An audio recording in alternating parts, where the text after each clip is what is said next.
I'll guide you through accessing your entire Google Photos library from any device, phone, tablet, or computer, without ever manually transferring a single file. If you're ready, click the like button. Let's jump right in.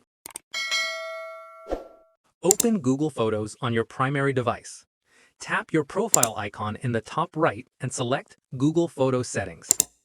Tap Backup and ensure the main backup toggle is on. This enables the continuous, automatic synchronization of your photos to the cloud. Scroll down and tap Backup Device Folders. Here, we need to select which non-camera folders are included in the backup, like screenshots or WhatsApp images.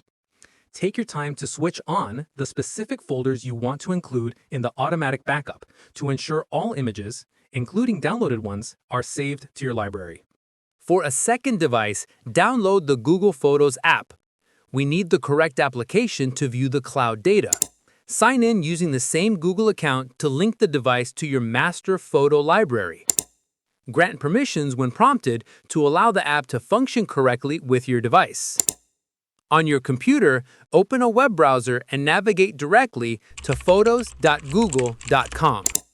Log in with the same Google account, and your photo library is now viewable and manageable here.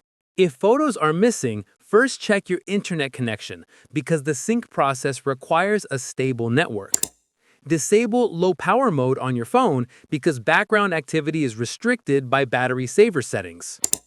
Be sure to check the archived and trash folders because photos may have been accidentally hidden or deleted. Clear the app cache on your mobile device as this resolves corrupted data that prevents proper syncing. Finally, restart the app and your device as it often fixes minor software glitches. If you have any queries or input, comment below and I'll respond. Click this card for more Google Photos video tutorials and check the description below for advanced tips. Thanks for watching.